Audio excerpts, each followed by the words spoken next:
ఇంత వింటే అది ఇంత చూస్తే పాలమూరు ప్రజలంతా కూడా అయోమయం గురై ఆనందోత్సవాలు చేసుకుంటారని చెప్పేసి ఆశించి ఒక విషయాన్ని తెలియజేయడం జరిగింది. వారికి వారు ఏర్పాటు చేసిన సమావేశానికి సమాధానంగా ఈ మీడియా సమావేశం ఏర్పాటు చేయడం జరుగుతూ ఉంది. అయితే శ్రీనివాస్ గౌడ్ గారు మా నాయకుడు తను చేస్తున్న అభివృద్ధి కార్యక్రమంతో పాటు గతంలో ఆయన మంత్రిగా ఉన్నప్పుడు ఈ జిల్లాలో పాలమూరు పట్టణాన్ని అనేక రంగాల్లో అభివృద్ధి చేయాలనే సంకల్పంతో ఎన్నో రకాల కార్యక్రమాలు తీసుకోవడం జరిగింది. అందులో భాగంగా ఈ పట్టణంలో ఈ కాలనీలో ఉన్న అన్ని కుల సంఘాలకు అన్ని మతాలకు అన్ని వర్గాలకు ప్రభుత్వ భూమిని ఎకరాలుగా అదేవిధంగా గజాలుగా చేసి వాళ్ళకి ఇచ్చి ఆ స్థలాల్లో వాళ్ళు బిల్డింగ్లు కట్టుకొని వారి యొక్క సంఘాల కార్యక్రమాలు నిర్వహించుకోవడానికి ఇవ్వడం జరిగింది. అందులో భాగంగానే వారు చేస్తున్న సేవలను విస్తరించడానికి వాళ్ళ అమ్మ పేరు మీద వాళ్ళ నాయన పేరు మీద శాంత నారాయణ గౌడ్ చారిటబుల్ ట్రస్ట్ అని 2021లో 20 ప్రారంభం చేయడం జరిగింది. ఆ ట్రస్ట్ ద్వారా గతంలో మీకు అందరికీ తెలుసు, కరోనా సమయంలో దాదాపు ఈ పట్టణంలో ఉన్న అనేక మంది పేదవారికి వేలాది మంది పేదవాళ్లకు నిత్యావసర వస్తువులు ఇవ్వడం జరిగింది. అంతేకాదు అనేక మంది పేద విద్యార్థులు నిరుద్యోగులు ఎస్ఐ కోచింగ్ చేసుకుంటుంటే అదేవిధంగా గ్రూప్ 1 వాళ్లకు అదేవిధంగా ఇతర పోటీ పరీక్షలకు సిద్ధమయ్యే అభ్యర్థులకు స్టడీ మెటీరియల్ కూడా ఫ్రీగా ఇవ్వడం జరిగింది. అంతేకాదు కరోనాలో అనేక రోజులు ఎక్కడా తిండి లేక ఇబ్బంది పడుతున్న వాళ్ళకు భోజనాలు పెట్టడం జరిగింది ట్రస్ట్ ద్వారా. అంతేకాదు విద్యార్థులకు సైకిల్ సీజన్ ఇవ్వడం జరిగింది. అదేవిధంగా రక్తదాన శిబిరాలు ఏర్పాటు చేయడం జరిగింది. ఇలా తన యొక్క అభివృద్ధి కార్యక్రమాలను తన సొంతంగా కూడా నిర్వహించాలి, ఈ ప్రాంత ప్రజలకు ఉపయోగపడే ఉద్దేశంతో ట్రస్ట్ ఏర్పాటు చేస్తే వారు ఆ ట్రస్ట్ను తప్పుపడుతూ ఆ ట్రస్ట్ పేరు మీద ప్రభుత్వ భూమిని కాజేసిందని, ఆ భూమిలో బిల్డింగ్ కట్టిందని, ఆ భూమిని ఇమీడియట్గా ప్రభుత్వానికి రిటర్న్ చేయాలని చెప్పేసి ఆ పైసలు తన జేబులోంచి ఇవ్వాలని చెప్పేసి పెద్ద పెద్ద మాటలు మాట్లాడేవారు. కానీ వారికి చెప్తా ఉన్నాం, మేము ట్రస్ట్ ఏర్పాటు చేయడం అనేది ఒకరి హక్కు. అది మీ నాయకులు కూడా చాలా ట్రస్ట్ ఉన్నాయి. జిఎంఆర్ ట్రస్ట్ లేదా? ఆ ట్రస్ట్ ఏమి యాక్టివిటీ చేస్తూ ఉంది అది చూసుకోండి ఒకసారి. ప్రతి నాయకుడు ట్రస్ట్ ఏర్పాటు చేస్తారు వాళ్ళ యొక్క సేవలు విస్తరించడానికి, ప్రభుత్వ పనులతో పాటు సొంతంగా కూడా సర్వీస్ చేయాలి, నాతో పాటు నా కుటుంబం కూడా జరిగిన ఉద్దేశంతో ట్రస్ట్ ఏర్పాటు చేస్తాను. ఆ విధంగా ఏర్పాటు చేసిన ట్రస్టే తప్ప అది సొంత కోసం ఏర్పాటు చేసేది కాదు. ఇప్పటికీ చెప్తా ఉన్నాం, ఆ ట్రస్ట్ ప్రజలకు ఉపయోగపడేది, భవిష్యత్తులో కూడా ప్రజలకు ఉపయోగపడుతుంది. ఆ భూమి కానీ ఆ ట్రస్ట్లో ప్లేస్లో భవనాన్ని కానీ శ్రీనివాస్ గౌడ్ సంకలెట్టుకొని తీసుకొని పోడు, అది భవిష్యత్తులో ప్రజలకు ఉపయోగపడుతుంది. వారు ఒక మంచి ఆశయంతో అనాథ పిల్లల కోసం, వాళ్ళంటే వికలాంగుల కోసం కాదు, అనాథ పిల్లల కోసం. అనాథ పిల్లలు చదువుతో పాటు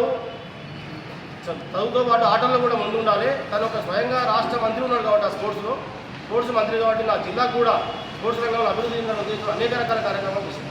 అందులో భాగంగా ఇది కూడా ఒకటి పెడితే బాగుంటుంది. ట్రస్ట్ ఏర్పాటు చేసి ఆ ట్రస్ట్ ద్వారా అనాథ పిల్లలకు చదువుతో పాటు ఆటలు, కోచింగు, వసతి, భోజనం అన్నీ ఏర్పాటు చేసి ఆ పిల్లలను ఒక మంచి స్థాయికి తీసుకున్న ఉద్దేశంతో, మంచి ఆశయంతో, సంకల్పంతో ఏర్పాటు చేసిన సంస్థ. ఆ సంస్థను తప్పుపడుతూ ఈరోజు వారు ఏదో మాట్లాడుతున్నారు. మేము మాట్లాడుతున్న వాళ్ళకు, అయ్యా మీకు అధికారం ఇచ్చింది, మీకు ప్రజలు అధికారం ఇచ్చింది. ఈ శ్రీనివాస్ గౌడ్ గతంలో ఏమేమి పని చేసిండు, ఏమేమి గెలకాలి, ఏమేమి బయట తీయాలని ఇవ్వాలి అధికారం మీకు ఎందుకు అధికారం ఇచ్చిండు అంటే శ్రీనివాస్ గౌడ్ గారి కంటే మెరుగ్గా చేస్తారు. శ్రీనివాస్ గౌడ్ గారు 1000 కోట్ల రూపాయలు అభివృద్ధి చేసిన పాలనలో కనీసం మీరు 100 కోట్ల చేస్తారు అని అది అనుకోనిచ్చారు. అంతేకాదు మీరు ఎలక్షన్ల టైంలో మాయమాటలు చెప్పి మోసపూరితమైన వాగ్దానాలు చేసి మోసపు హామీలు ఇచ్చి 6 గ్యారెంటీల పేరు మీద అధికారంలో వచ్చారు. వాటి మీద దృష్టి పెట్టకుండా ప్రజల మూడును డైవర్ట్ చేయడానికి, అటెన్షన్ డైవర్ట్ చేయడానికి హైదరాబాద్లోనేమో ముఖ్యమంత్రి గారు హైడ్రా అంటారు, లేకపోతే పేరు మారుస్తామంటారు, టీఎస్ తీసేసి టీజీ పెడతామంటారు, తర్వాత తెలంగాణ తల్లి గుమ్మ మార్చమంటారు. ఇవన్నీ ఎవరు అడిగారు మిమ్మల్ని? ఇవి చేస్తామంటే ఓట్లేసారు. మీకు ఏం చేస్తామంటే ఓట్లేసారు? మీరు 6 గ్యారెంటీల పేరు మీద ప్రజలను మోసం చేసి ఓట్లేసి తెర మీద వచ్చారు. అవి నెరవేర్చండి, మేము సంతోషపడతాం, మా ప్రజలు సంతోషపడతాం. అది చేయకుండా ఇక్కడున్న నాయకులేమో రాష్ట్ర స్థాయిలో రేవంత్ రెడ్డి అది చేస్తాడు, జిల్లా స్థాయిలో కాన్స్టిట్యూన్సీ లెవెల్లో వీళ్ళు ఇచ్చేస్తారు, దేవులాడతారు రోజు పూజగా పెట్టుకొని. ఏం దొరుకుతాయి శ్రీనివాస్ గౌడ్? ఏం దొరుకుతాయి? ఏం చేస్తారు మీరు? ఏం చేసేది ఉండదు. అది గవర్నమెంట్ భూమి, గవర్నమెంట్ జాగా, గవర్నమెంట్ బిల్డింగ్, గవర్నమెంట్కి ఉపయోగపడుతుంది, ప్రజలకు ఉపయోగపడుతుంది. శ్రీనివాస్ గౌడ్ తీసుకపోడు, అది గమనించండి మీరు. అది చేయకుండా ఇది కోరుపుడు దొరికింది దాని మీద ఏకలవిద్దామంటే ఇది ఉండవు మీరు దిగలేదు. కాబట్టి కాంగ్రెస్ నాయకులకు విన్నపం చేస్తా ఉన్నా, మీరు మా మీద దృష్టి తక్కువ పెట్టండి. మాకు అధికారం లేదు, ప్రజలు మీకు అధికారం ఇచ్చిండ్రు. ఈ 5 సంవత్సరాలు అధికారాన్ని ఉపయోగించండి, అధికారాన్ని ఉపయోగించి ప్రజలకు సేవ చేయండి. మీరు ఏమైతే హామీలు ఇచ్చిండ్రో గతంలో, మీరు ఏం హామీలు ఇచ్చిండ్రు? కేసీఆర్ గారు 2000 పింఛన్ ఇస్తే మీరు 4000 రూపాయల పింఛన్ ఇస్తామని చెప్పారు. ఇద్దరికి ఇస్తామని చెప్పారు. ఇంట్లో అవ్వకి ఇస్తాం, తాతకి ఇస్తామని ఏడుంది మరి? ఎందుకు ఇవ్వలేదు? దాని విషయం ఎందుకు మాట్లాడారు? అదేవిధంగా రైతులకు రైతు బంధు ఇస్తామన్నారు. రైతు బంధు కేసీఆర్ 10,000 ఇస్తా ఉన్నాడు, నేను 15,000 ఇస్తాను. ఏడుంది మరి? రైతు బంధు ఎందుకు ఇవ్వలేదు?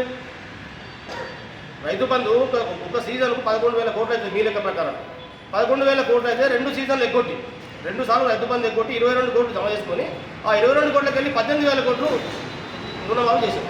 ఏడుంది? మీరు ఎక్కడికి వెళ్ళి పైసలు మీరు ప్రజలు తులం బంగారం ఇస్తామన్నారు. కళ్యాణ లక్ష్మి పేరు మీద కేసీఆర్ ₹1,00,000 ఇస్తున్నాడు, మేము అదనంగా ఇంకో తులం బంగారం ఇస్తామన్నారు. అట్లా మోసం చేసి 7 తులం బంగారం స్కూటీలు ఇస్తామన్నారు. ఏడ ఉంది? మహిళలకు మహాలక్ష్మి పథకం కింద మహిళలకు 2,500 రూపాయలు ప్రతి ఒక్కరికి ఇస్తున్నారు. ఏడ ఉన్నాయి? ఎందుకు ఇయ్యరు మరి? ఇవి అడుగుతారేమని చెప్పేసి మమ్మల్ని డిఫెన్స్లో పడేయనికే లేనిపోనివన్నీ తీసి ఆడ కబ్జా పెట్టి ఎన్ని రోజులు చెప్తారా మీరు? అట్లా ఎన్ని రోజులు చెప్తారు చెప్పండి. ఫుల్ స్టాప్ లేదా ఇంకా మీ మాటలకు? చెప్తానే ఉంటారా? కబ్జాలు తీయండి. శ్రీనివాస్ గౌడ్ కబ్జాలు అంటారు కదా, ఒక కలెక్టర్ గారికి లెటర్ పెట్టండి. ఎవరి భూమి యాడ, ఎవరి భూమి ఏ సర్వే నెంబర్లా ఇక్కడ చేసి వాళ్ళ ఎంత భూమి ఎవరి శ్రీనివాస్ గౌడ్ గారు కానీ వాళ్ళ కుటుంబంగా తీసుకున్నారో కలెక్టర్ గారు అప్లై పెట్టుకోండి. నిజంగా ఆధార్తో చూపెట్టండి. ఏం లేదు, ఒకటి ఇసిరేస్తారు, పట్టగాలుస్తారు, మీరు వేస్తారు. ఏం బతుకుతుంది? రాజకీయాన్ని రాజకీయంగా చేద్దాం అంతే తప్ప